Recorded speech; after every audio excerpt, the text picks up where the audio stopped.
मजीद वीडियोस के लिए हमारे चैनल हाउस ऑफ इस्लाम को सब्सक्राइब करना न भूलिए। शुक्रिया। शर्मेदलो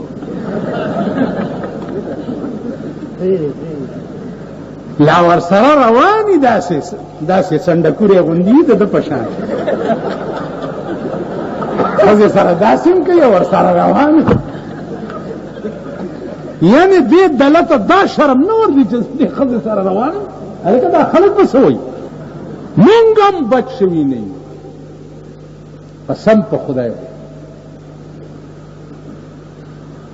قاری صاحب وی ټي وی نه د پروګرامونه لري کی ټي وی دې پتندرو لګای کړه دا ټلویزیون نه دی څه ضرورت زما کور کې ټلویزیون نشته زه خو چا د ملک او نویستم او د دنیا نه به خبره شو زما کور کې ریډیو نشته زما کور کې ټلیفون نشته نه دنیا ته کنځلې کوم نو خلق به زما خزه ته مو کې خورامي خلق دی نه ټلویزیون د وخت یو مستقله دمخانه ده مستقله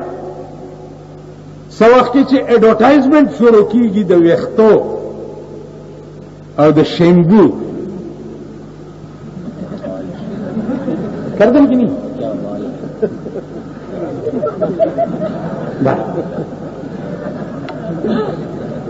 دا چې زمونږ لونه او زمونږ ښځې ګوري دا جینکۍ هغوی به داسې جوړوي ځان ته نه ځي شیمبو به غواړي ستا پلار به هم ورته راوړي دي د خدای خاطر وکړه زمونږ جومات کې چترالی امام د جمعې شپه وه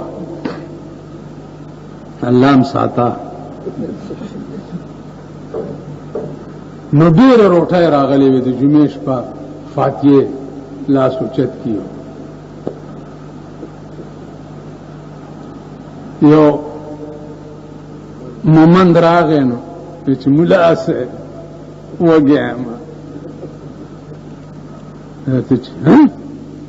چې وږی یم ډوډۍ پرته ده دی ورته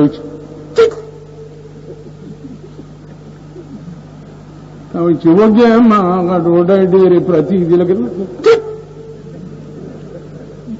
هغه ورته ویل څه تیت تیت کې وایم چې ډوډۍ راکړه ده حرامي ګردو لختې ته یې لاس کړو ملنګ مخکې امام صاحب ورپسې چې د جومات نه یې بار ویست نو چې راغی نو ما لږه به دې ورکړې وه که نه دا حرامي عادت کېږي بیا عادت کېږي هر وخت راځي مونږ داسې یو ښه مونږ به مونږ تیت والا یو توبه وباسئ زمونږ د لمنې لږې ډېرې لوی لوی دي نو دا زمونږ ګناه ترې لاندې پټه ده ستاسو دا کمیسونه لنډ دي نو ښکاره یې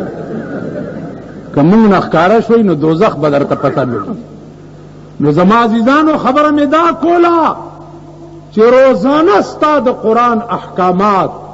په پاکستان کې د خپو لاندې پیمانېږي روزانه په هر بازار کې په هر دکان کې په هر کوڅه کې د خپو لاندې پیمانېږي نن ستا ټول ملک د کنجرتوب او د ډمتوب ډیپو دی ټول ملک دا میوزک سنټرې چې دي دا د ډمتوب بلو پرنٹ چلیږي بلو پرنٹ الکانې پکې دننه کړي چې څه کېږي پکې پولیس والاو نیولي دي د هغې نه بیا پوښتنې وکړي د هر علاقې SHO نه چې وینیسي د علاقې معززین ورپسې ټلیفون وکړي په خدای قسم چې بلو پرنٹ ته کته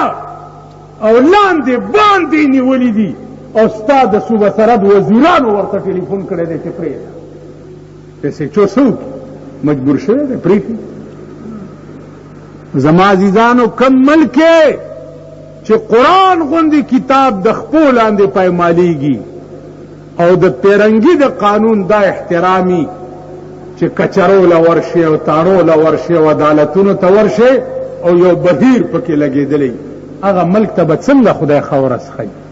मजीद वीडियोस के लिए हमारे चैनल हाउस ऑफ इस्लाम को सब्सक्राइब करना न भूलिए। शुक्रिया।